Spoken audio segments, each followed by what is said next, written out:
You know, there's something rather strange that's been happening to you lately. The things that used to light you up don't anymore. That song you played on repeat until your ears bled, now it's just noise. The food you craved tastes like cardboard in your mouth.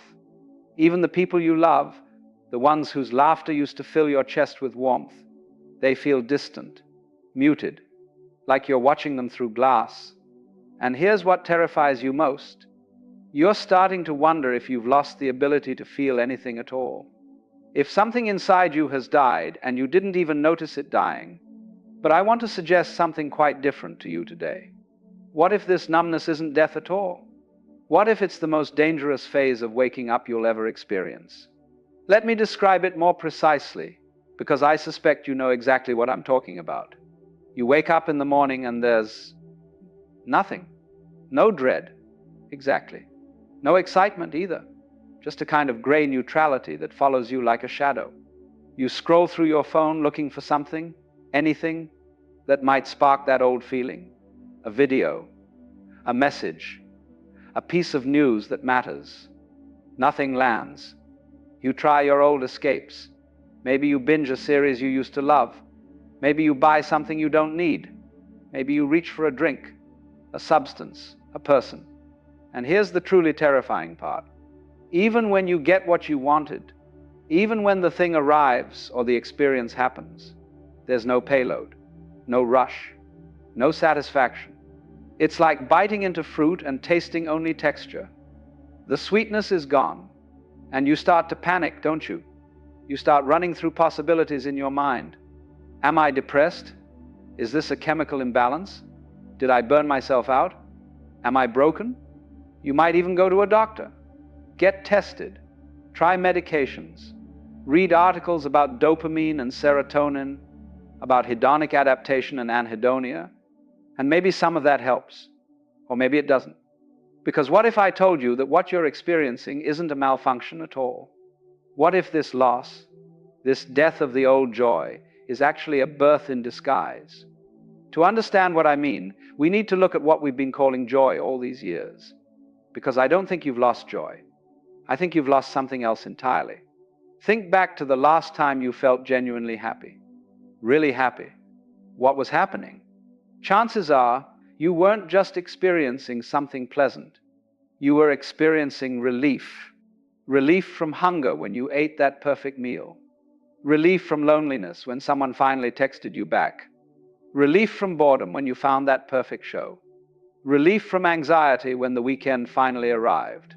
You see, most of what we call pleasure is actually just the cessation of discomfort. It's like this. Imagine you're hitting yourself with a hammer, over and over, and then you stop. The moment you stop feels amazing, doesn't it? Your whole body floods with relief. But that's not happiness. That's just not being hit anymore. This is what the Buddha was pointing at when he said life is dukkha, unsatisfactoriness. Not that life is suffering exactly, but that it's fundamentally unstable, based on lack. We spend our entire lives in this bizarre cycle. Create a problem, solve the problem, feel good for a moment, create another problem.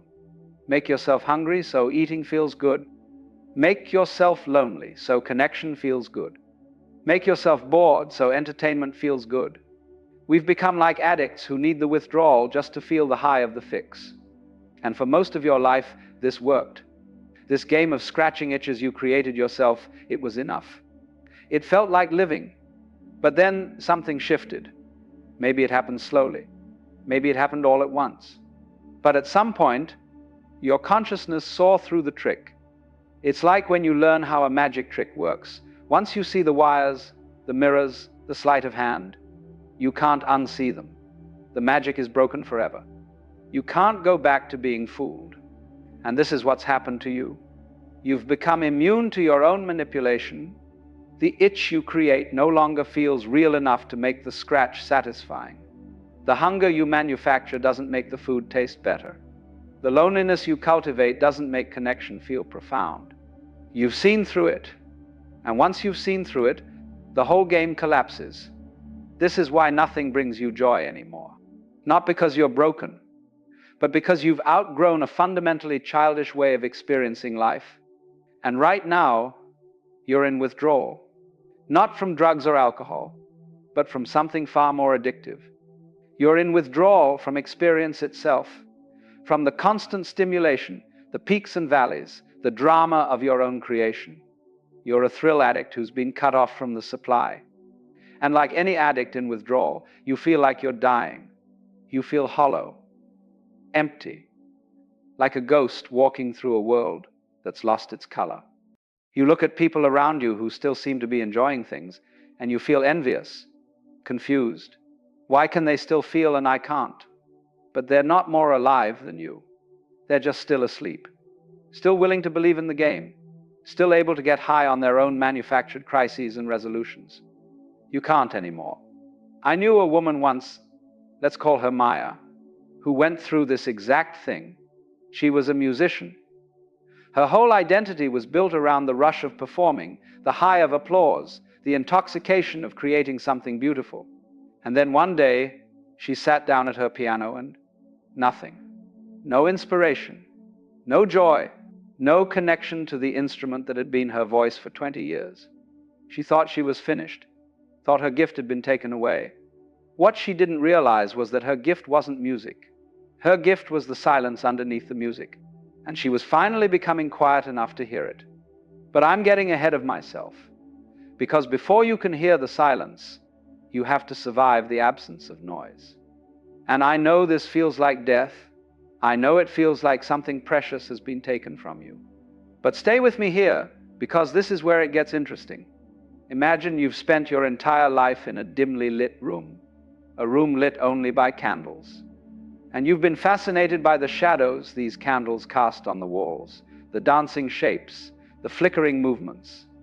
You've spent years watching these shadows, finding meaning in them, being entertained by them, occasionally frightened by them. They've been your whole world. And then one day, someone opens a window, and sunlight, real sunlight, floods into the room. What happens to the shadows? They vanish. Not because the light went out, but because the light became too bright. The candles are still burning, but you can't see their shadows anymore. They're overwhelmed by something infinitely more luminous. And here's the thing. For the first few moments after that window opens, you might actually think you've gone blind. Because your eyes, so accustomed to the dimness, to the subtle variations of shadow, can't yet process this much light. It's too much, too bright, too intense. So it looks like nothing, like emptiness, like a blank, washed out void.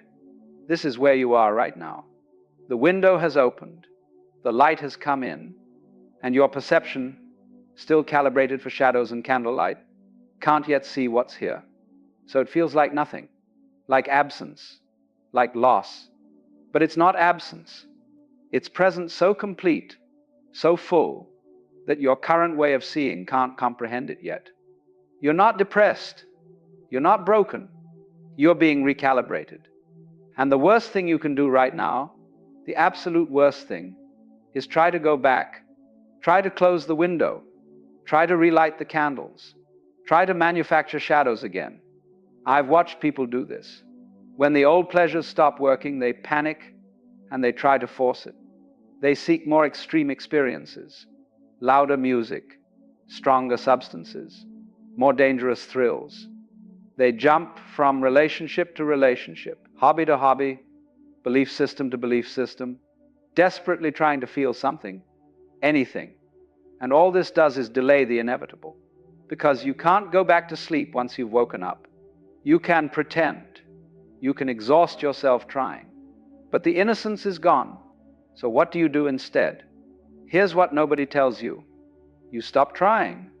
You stop trying to feel joy. You stop trying to get back what you've lost. You stop trying to fix yourself, because there's nothing to fix.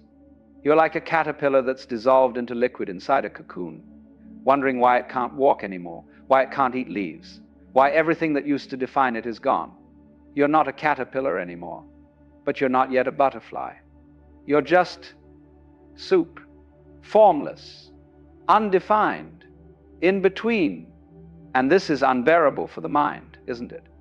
Because the mind wants to know what it is, wants to have an identity, wants to be something. But you're not something right now. You're nothing becoming everything. You have to give up, you see. Not give up on life, give up on trying. You have to stop trying to feel joy the way you stop trying to catch smoke. Stop trying to get back to how things were. You understand there is no back? There's only this formless moment, this soup you've become. And the more you thrash around trying to be something recognizable, the longer you stay liquid. And if you can just be with this, if you can stop fighting it, stop trying to resurrect the corpse of your old way of being, something new emerges. Not the old joy, something quieter, subtler, harder to describe. The old joy was like fireworks, loud, bright, impressive, but brief. This new thing, it's more like the sky itself. It's not an experience. It's the space in which experience happens. It's not a feeling. It's the awareness that feels. Do you see the difference? The old happiness required contrast, required things to be good or bad, pleasurable or painful, exciting or boring. It needed the hammer so it could feel the relief of stopping. But this doesn't need anything. It's already here, already complete.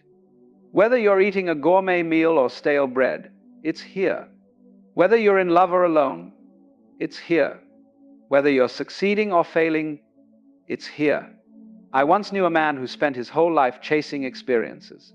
He traveled to every country, tried every drug, had every kind of relationship. And then one day, he just stopped. He sat in his garden, doing nothing, for hours at a time. His friends thought he'd given up, thought he was depressed. But when I asked him about it, he said something I've never forgotten. He said, I finally realized I was traveling around the world looking for my house, and then I noticed I was already standing in it. This is what happens on the other side of the emptiness. You stop looking for life and realize you are life. You stop searching for joy and discover you are the space in which joy and sorrow both arise and dissolve. You don't need things to be a certain way anymore. Not because you've given up or become numb, but because you've found something that doesn't depend on circumstances. A kind of okayness. Not happiness, exactly. Not bliss. Just okayness. Everything is fundamentally okay, even when it's not okay. Does that make sense? Probably not. Not yet. Because this isn't something you can understand intellectually. It's something you become. And you can't force it. You can't achieve it through effort. In fact, the more you try to get there, the further away you get. It's like trying to fall asleep. The harder you try, the more awake you become. Just be here, in the grayness, in the flatness, in the void, without trying to escape it, without trying to fix it, without trying to understand it. Just sit in it like you'd sit in a waiting room, not enjoying it, not suffering through it, just waiting. And here's the paradox. The moment you stop trying to get somewhere else, the moment you stop resisting what is, you arrive not at some special state, not at some peak experience. You arrive at reality itself, unfiltered, unmediated, unadorned. And it's enough. It's more than enough. It's everything. See, you haven't lost joy. You've just become too big for the small pleasures that used to contain you. Like a child who grows too tall for their favorite hiding spot. The spot didn't disappear. You just don't fit in it anymore. And yes, that's sad in a way. There's a real grief in this. Grief for the simplicity of the old way, for the innocence that's been lost. But would you really want to go back? Would you really want to shrink yourself down just to fit into that small space again? Or would you rather grow into the vastness that's opening up before you? The choice is yours, of course. You can keep trying to light candles in the sunlight. You can keep manufacturing problems so you can feel the relief of solving them. You can keep chasing the ghost of a happiness that was never really happiness at all. Or you can sit here in this uncomfortable in-between and wait. Wait for your eyes to adjust to the light.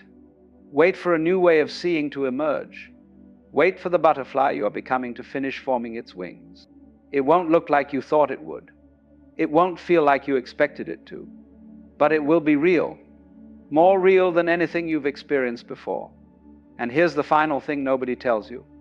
The emptiness you're feeling right now, it's not empty. It never was. You've been calling it numbness, calling it depression, calling it death. But it's none of those things. It's just space. Space that was always there, hidden beneath the noise. Space that was always holding everything, the joy, the sorrow, the hunger, the satisfaction. You are that space. Not the things moving through it. Not the feelings coming and going. The space itself. And space doesn't need anything to be complete. It doesn't need to be filled. It doesn't need to be fixed. It just is. So when you ask, why doesn't anything bring me joy anymore? The answer is simple. Because joy isn't something that comes from outside. It's not something that happens to you. It's what you are when you stop trying to be anything else. It's been here all along. You've just been too busy chasing shadows to notice the light. You see, it's a curious thing that we say falling in love. We don't say rising into love. That would suggest effort, achievement, a sort of conquest. But falling, now that tells you something deeper. There's the sense of the ground giving way beneath you, of losing your balance. And we don't much care for that, do we? The whole business of being a proper, sensible individual is to be in control, upright, watchful, secure.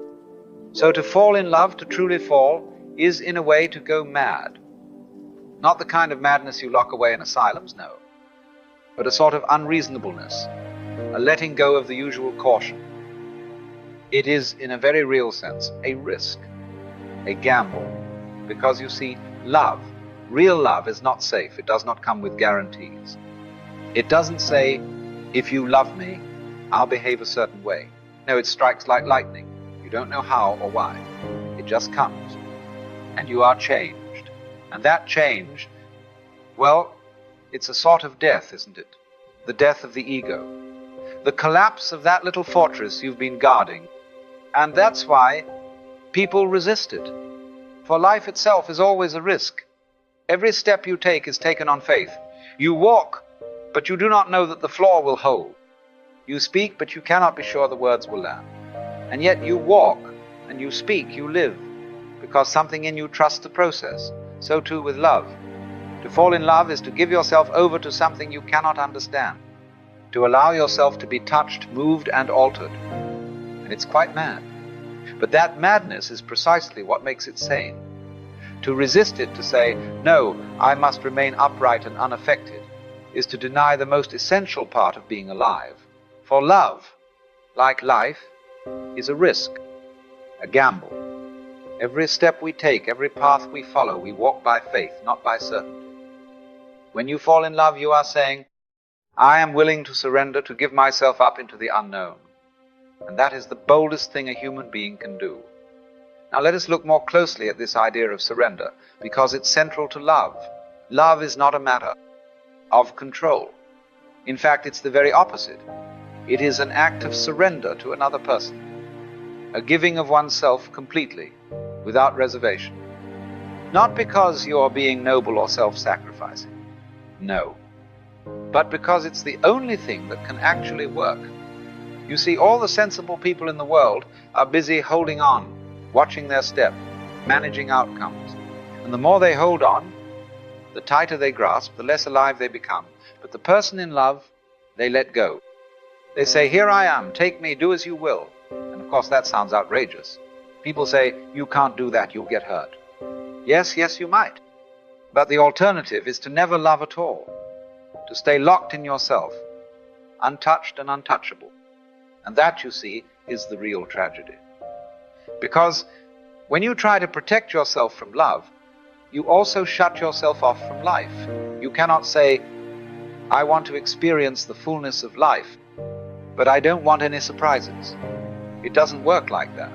Life and love are of the same fabric, they move in uncertainty. And it is only when you move with them instead of against them that you begin to understand. So we must understand that love is not sensible. It's not a matter of policy. You don't enter into it like a contract, I'll love you if you meet my conditions. That isn't love. That's an arrangement. And yet, so many people go about it that way. They say, I must find the perfect partner, the one who completes me, fulfills me, understands me entirely. But such expectations are bound to disappoint, for no one can complete you. And if you are not whole to begin with, you will only make a demand out of your love, a sort of bargain, a transaction dressed up in tenderness. But love, real love, is not a bargain, it is a letting go. And that, I say, is the highest wisdom. To give yourself without knowing what will come of it, to say yes to uncertainty, to walk into the forest, not knowing the path, that is love. And if it seems mad, well, then let it be mad. Because the world that pretends to be sane, to be orderly and proper, that's the world, on the edge of blowing itself to bits. So perhaps it is the lovers, the ones who are willing to fall, who are in the end the only truly sane ones. Now, all our institutions, our churches, our schools, our governments are built around the idea of control, of watching, guarding, keeping everything in tidy lines. But love mocks these lines. It flows beyond them, around them, dissolves them altogether, and so most people are terrified of it, because to love, truly, is to allow yourself to be undone. You see, the ego, that brittle sense of me, cannot survive love. It vanishes like a shadow in sunlight. And this is precisely what makes love feel dangerous to the unprepared. It threatens their identity, their story, their narrative of self. And so they resist, they grasp. They try to make love manageable, secure, predictable. But love will not be caged.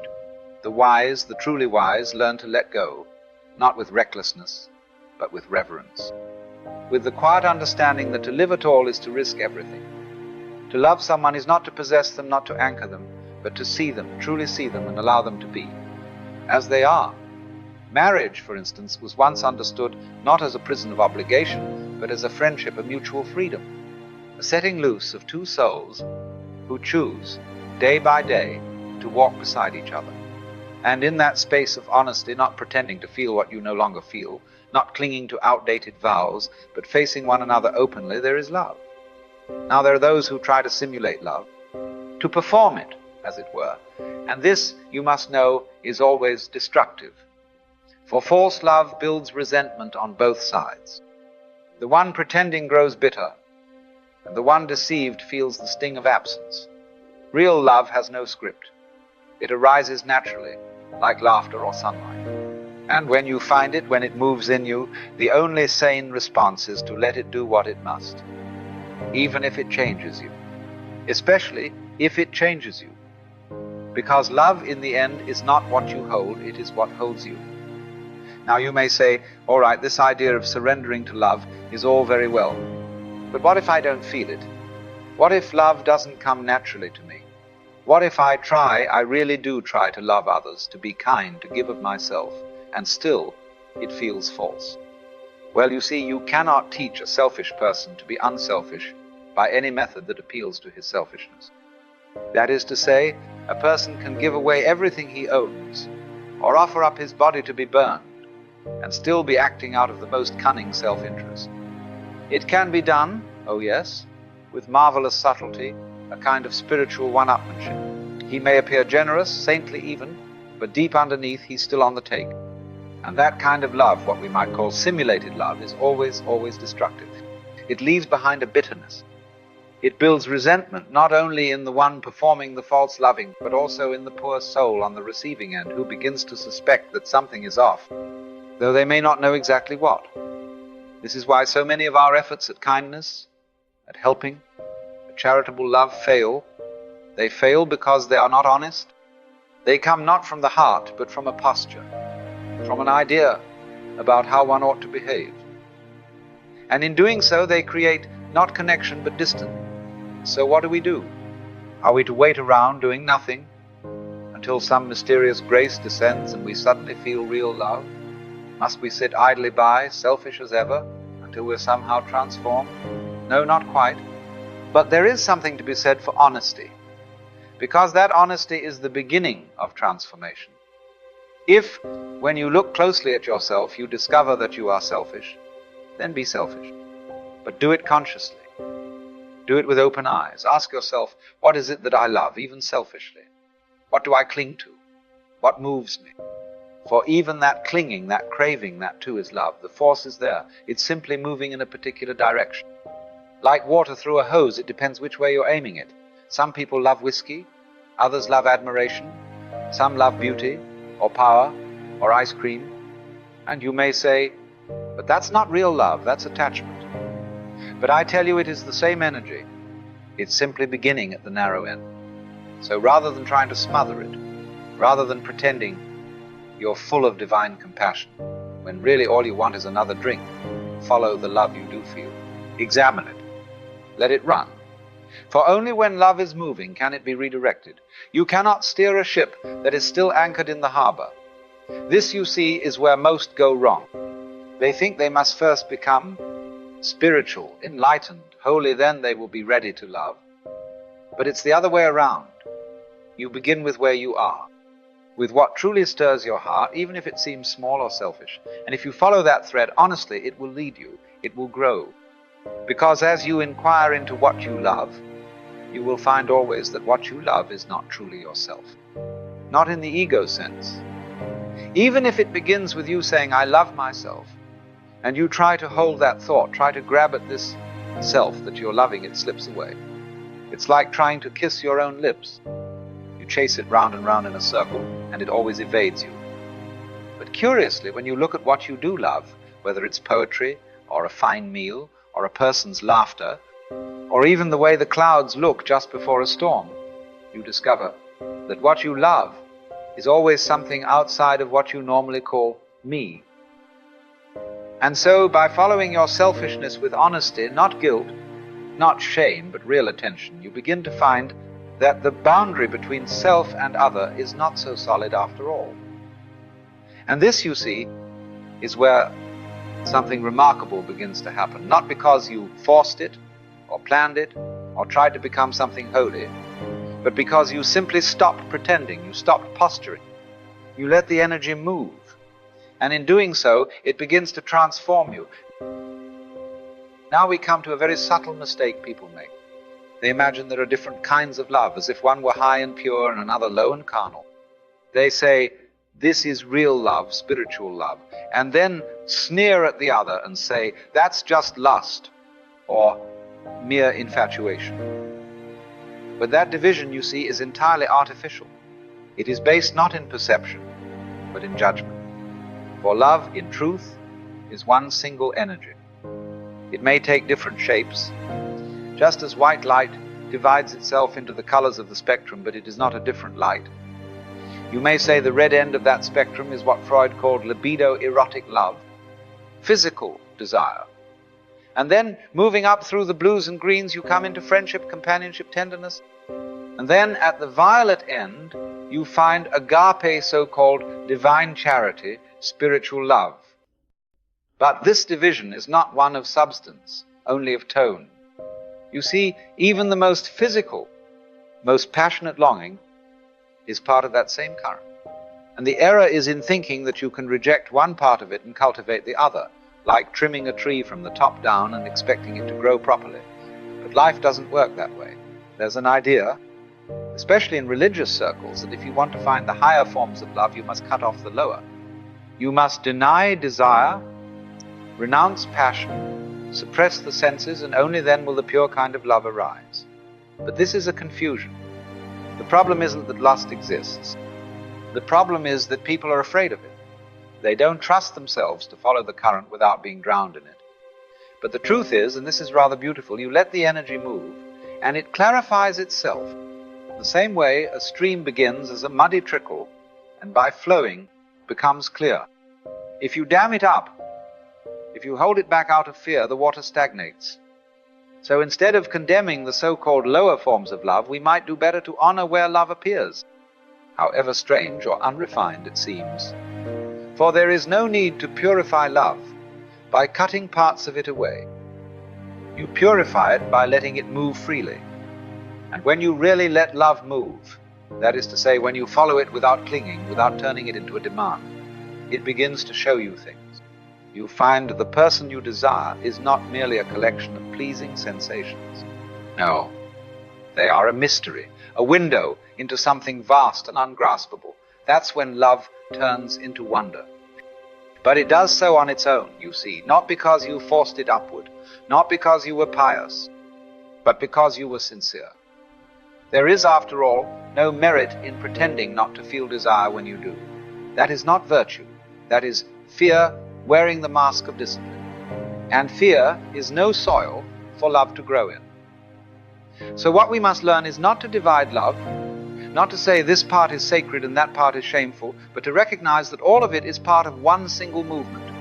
Whether you are embracing a lover, or helping a child tie their shoes, or simply watching the evening light fall on the hills, it is the same energy. It is life beholding itself, and the moment you try to possess it, to label it, to capture it, you lose it. Because love, like life, is not a substance, but a flow, and it will not be dammed up or boxed in. So let it move. Let it surprise you.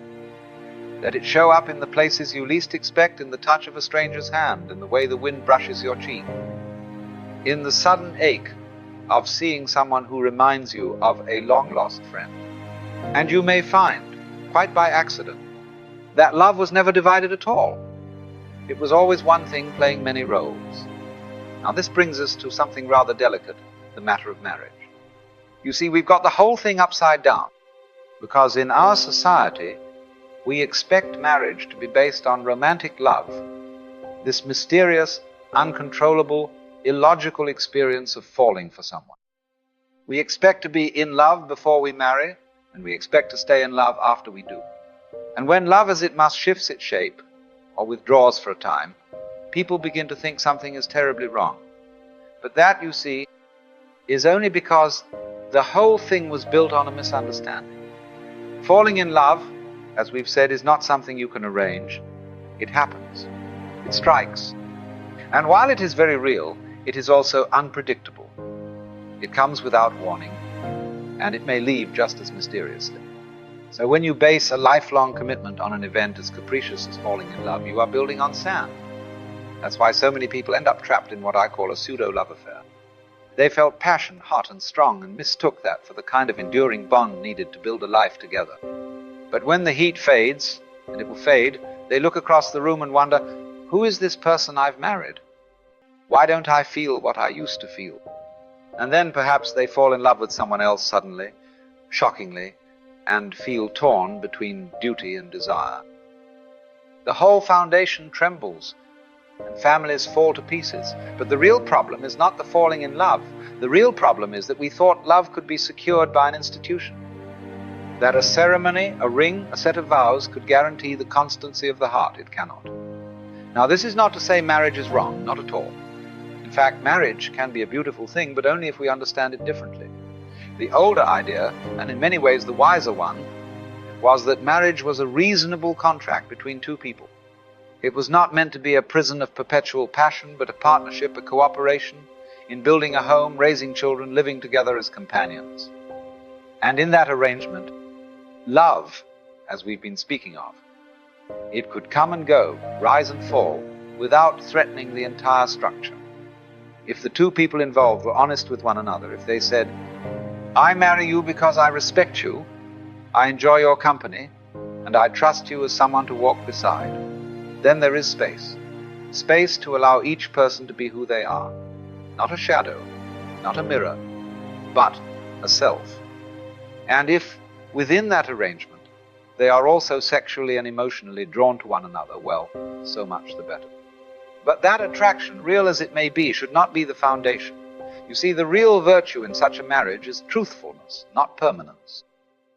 It is not saying, I will always feel the same toward you, but rather, I will not lie about what I feel. That is a much deeper commitment. It means not pretending when the feeling changes. It means not clinging when the wind shifts. It means respecting the other not as an extension of yourself, but as a living being who may grow in directions you cannot predict. And it also means this, that if love, unexpected and uninvited, comes to one of you from another source, it is not necessarily a betrayal, it is a happening, something that must be acknowledged with care, but not condemned out of hand. What ruins marriages is not love for another, it is dishonesty. It is the pretense that nothing is changing when everything is. So perhaps we should begin to think of marriage, if it is to be holy, not as the chaining of two people together, but as a mutual setting free, a choosing again and again to walk together not out of obligation, but out of recognition, out of the quiet joy of seeing, yes, there you are, still you, still new, still becoming. And that, you see, makes room for love to breathe. It is not a love that must always burn brightly. Sometimes it will flicker, sometimes it will dim. But in that space of honesty and freedom, it is allowed to find its own rhythm, like the moon pulling at the tide. And when love is allowed to come and go without being caged, it often returns deeper, wiser, and far more real. Now then, what happens when you stop trying to love? When you give up the whole idea of how it's supposed to feel, what it should look like, how long it must last, and simply allow love to arise as it will, like a breeze through an open window, you begin to see that love is not something you do. It's not a performance or an effort. It's not manufactured through virtue or discipline. It's something that arises like breath, like laughter, like birdsong at dawn, when you are no longer trying to control it. And that, you see, is the mystery. Love does not flow from you. It flows through you. When you stop grasping, stop making bargains with the universe, love begins to appear everywhere. In the face of a stranger, in the sound of rain on an old roof, in the trembling of your own hands. And when it does, don't cling. Let it move. Let it rise and fall. For love, like water, cannot be held without being lost. You see, it's like drifting on a river. The current is strong, and you don't know where it's taking you. But the more you thrash and fight, the more you go under. Yet if you relax, if you float, the river carries you, not always where you expected, but often where you most needed to go. And so, to love is to trust the current, not to know its destination, not to chart its course, but to give yourself to it entirely. This is the deepest act of faith.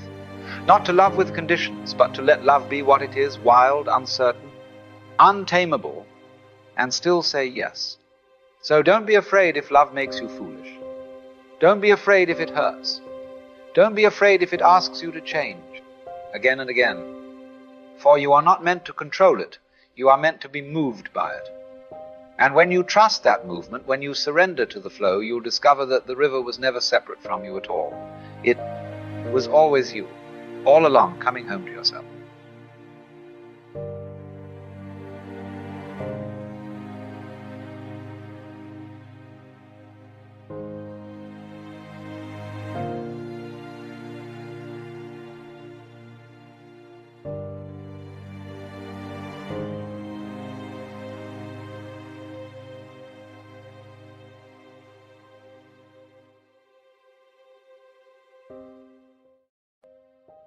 You see, there's this rather persistent misunderstanding that one ought to get rid of the ego.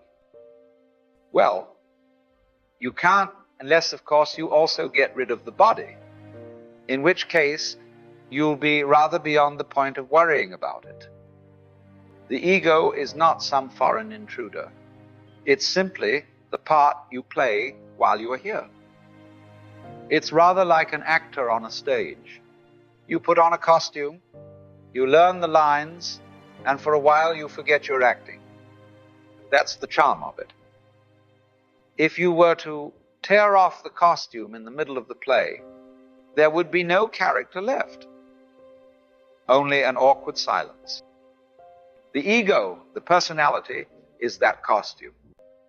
It gives you a certain shape, a way of speaking and moving in the world. But it's not meant to run the show. It's there so that life can appear with a certain clarity, a certain focus, just as a pair of spectacles helps you see the scenery more sharply, but does not tell you where to walk. And so, to live is to remember. You may keep the role, but you needn't be trapped by it. You are the actor, not the mask. The play goes where it must, and you are simply here to see it through. But our problem is we don't really know how to stop. We've got something started, and we see it's going in the wrong direction. And I think the difficulty is, to borrow an old Chinese saying, that when the wrong man uses the right means work in the wrong way. In other words, there is something wrong with the way we think. And while that is there, everything we do will be a mess. Now, what is it? What's wrong? We imagine that if we just had the right method, the right technique, the right philosophy, we could straighten everything out. But the trouble isn't in the tools. The trouble is in the one using them. As far as I can see, the basic mistake is that we've invented this marvelous system of language and calculation, and it's at once too simple to handle the complexity of the world and dangerously easy to confuse with the world itself. It's just as we confuse money with wealth. A great many people are in business to make money rather than wealth, and when they've made the money, they don't quite know what to do with it. In exactly the same way, we confuse happiness with status. And worst of all, we confuse ourselves, living organisms, one with the whole universe, with something we call our personality. And what is our personality? Merely our image of ourselves, our idea of who we are. That image leaves out every unconscious process in us, both psychological and physical. It leaves out the construction of our brain, the chemistry of our blood, and the inseparable relationship we have with the rest of existence. So when that image is mistaken for the real me, there is a confusion from the very start. You can see this confusion at work when someone says, "Do something about it, Alan Watts." The concept Alan Watts can't lift a weight or wrap up a parcel. It's only an idea, just as the number 3 can't pick up a stone and the equator can't tie a knot. But we still feel as if this concept of ourselves can act as if it really exists. Why? Because from childhood we were told, pay attention. And what did we do? We tightened the muscles around our eyes, furrowed our brows, clenched our jaws, and that has nothing whatsoever to do with seeing more clearly. We did the same with listening. When someone says, "Listen carefully," we tightened around the ears, as though that would help us hear better. Over the years, this unnecessary tension became a constant background in the body, a physical feeling we mistook for the presence of a separate me. The concept of self was fastened to this sensation, and together they formed what we call our ego, a marriage of an illusion with a false signal. And here's where it gets interesting. People will say, "But letting go of the ego, that's the hardest thing in the world." Actually, it isn't, because you know the biggest ego trip going is getting rid of your ego. Your ego doesn't exist. There's nothing to get rid of. It's an illusion. The trouble comes when you try to give up the ego with the ego. That's like asking your own shadow to disappear by chasing it. You will be at it forever. You can't make yourself sane. You can't will yourself to be unselfish or loving. And yet, paradox of paradoxes, it's absolutely necessary that we live that way. If we're to turn the direction of nature back over to nature itself. But you can't do it through effort, through acting spiritual, through willpower, or even through the pious-sounding idea of accepting. Why? Because the separate self you think would do all this, the driver in the seat, is only an idea glued onto a false bodily signal. So the shocking truth is, you can't transform yourself. And the good news is that you don't need to. So what happens when you really see this? That you've come to a dead end? And I think in many ways the human race has reached that dead end. What happens when you simply wait? You find there's nothing you can do. You just watch, and all around you, life is happening by itself. You are breathing. The wind is moving through the trees. Your blood is circulating. Your nerves are tingling. Clouds are drifting across the sky. And all of it is going on without you having to shove it along. That's you, the real you, the you that happens of itself. Yes, you can pretend to be breathing by pushing the breath around, but day and night, asleep or awake, it goes on without your interference. Your brain is functioning without your forcing it. Your eyes are seeing without you knowing how to work the rods and cones in the retina. When we stop pushing, we discover a world that is not being done, but is simply happening. And that happening is what we really are. But you still want to ask how to stop the illusion. Now, who's asking? Me? Do you think in the ordinary sense in which you use the word I? How can I identify myself with the wrong me? Well, the answer is simply you can't. The Christians have a perfectly good way of putting it when they say that mystical experience is a gift of divine grace. Man, as such, cannot achieve it. If God doesn't give it to you, there's no way of getting it. And that's solidly true. But far from being depressing, this is the good news. Because if you cannot transform yourself, then the main obstacle to transformation, which was you, has already vanished. The trouble is, when you try to give up your ego with your ego, you get caught in a loop. Every method, every technique is a gimmick for strengthening the very thing you're trying to be rid of. Krishnamurti would put it plainly. When you ask for a method, you're still asking from the wrong place. All methods are traps because they begin with the assumption that there is a you who needs fixing. The Zen people have a marvelous way of saying it. You cannot catch hold of it, nor can you get rid of it. In not being able to get it, you get it. So what happens if you just watch? You notice that your breathing happens, your thoughts happen, your feelings happen without any controller at the helm. And the moment you see that, the whole notion of a separate doer collapses. You don't achieve freedom. You simply notice there was never anyone to be bound in the first place. You can't control your thoughts. You can't control your feelings because there is no controller. What you take to be the thinker of thoughts is simply one of the thoughts. What you imagine to be the feeler of feelings is itself just another feeling. And the experiencer of experience is simply part of the experience. It's a curious trick of grammar that gets us into trouble. In English and in many languages, verbs must have subjects. So if there is knowing, we think there must be a knower. If there is doing, there must be a doer. That's not the rule of nature. It's only the rule of speech. In reality, there is just knowing, just doing, just happening.